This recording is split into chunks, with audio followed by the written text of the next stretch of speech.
வணக்க மக்களை, சட்டமுறைக்கப்பட்ட மிக முக்கிய தகவல் ஒன்று வெளியாகி இருக்கிறதாம். அதிமுகவை மிரட்டும் பாஜகவினரா 130 சீட் கணக்கு என்ன? வாங்க வீடியோவை மூலமாக காணலாம். அதாவது தமிழகத்தில் வரக்கூடிய இந்த 2026 சட்டமன்ற தேர்தல் என்பது தேர்தல் தேதிகளெல்லாம் அறிவிக்கப்பட்ட சூழ்நிலையில் தான் தமிழக அரசியலிலே அனைத்து கட்சிகளும் தங்கள் கட்சி பணிகளை தீவிரமாக செயல்பட்டு வருகிறதா. அந்த வகையில் தான் தமிழகத்தில் ஒரு மிக வலுவான கூட்டணி அமைத்துள்ள திமுக அரசோ தனது கூட்டணியை வலுப்படுத்திக் கொண்டிருக்கிறதா. அந்த வகையில் தான் எதிர்க்கட்சித் தலைவர் எடப்பாடியாரும் தனது கூட்டணியை வலு சேர்க்கும் விதமாகத்தான் பாஜகவுடன் ஓராண்டிற்கு முன்பே தனது கூட்டணியை அறிவித்திருக்கிறது.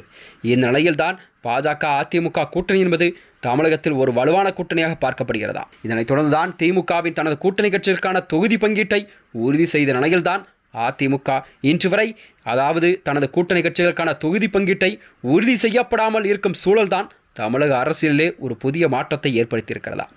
தமிழக தேர்தலில் அதிமுகவின் ஒரு தனி பெரும்பான்மை என்பது சிதைக்கக்கூடிய பாஜக மேலிடம் ஒரு ரகசிய வியூகத்தை வகுத்திருக்கிறது. அதாவது நடிகர் விஜயன் இந்த தமிழக வெற்றி கழகத்தை தங்கள் கூட்டணிக்குள் கொண்டு வருவதன் மூலம் அதிமுகவை குறைந்த தொகுதியில் போட்டியிடச் செய்வது அக்கட்சியின் பலத்தை குறைக்கிறது என்பது டெல்லி திட்டமிட்டு வருவதாக கூறப்படுகிறதா. இதன் மூலம் அதிமுகவின் வெற்றி தடுத்து ஆட்சியில் பங்கு கோர பாஜக துடித்து வருவதாக கூறப்படுகிறதா. இந்த திட்டத்தால் தான் தமிழகத்தில் கண்டிப்பாக 118 தொகுதிகளில் வெற்றி பெற்று ஆட்சியை நினைக்கும் எடப்பாடி பழனிசாமிக்கு ஒரு கடும் நெருக்கடி ஏற்பட்டிருக்கிறது. அதிமுகவை பொறுத்தவரை 130 தொகுதிகளுக்குள் முடக்கி அக்கட்சியின் அரசியல் சுதந்திரத்தை பறிக்கும் நடக்கும் இந்த சூழ்ச்சி தொண்டர்களிடையே ஒரு பெரும் அதிருப்தியை ஏற்படுத்தியிருக்கிறது. பாஜகவின் இந்த நெருக்கடியை அதிமுக தனது பலத்தால் முறியடிக்குமா என்பதுதான் ஒரு பெரும் எதிர்பார்ப்பாக பார்க்கப்பட்டு வருகிறது. அதாவது இன்று வரை தனது கூட்டணி கட்சிக்கான தொகுதி பங்கு என்பதை உறுதிப்பையா செய்யப்படாத சூழல்தான் அதிமுக பாஜக கூட்டணி என்பது மிகப்பெரிய இழுவரியில் நடந்திருக்கும் ஒரு விவாதமாக மாறியிருக்கக்கூடிய சூழல்தான் தமிழக அரசில் உருவாகியிருக்கிறதா. இந்த 2026 சட்டமன்ற தேர்தலில் கண்டிப்பாக அதிமுக பாஜக கூட்டணி என்பது வெற்றி பெறுமா என்ற நிலையில்தான் பார்க்கப்பட்டு வருகிறதா.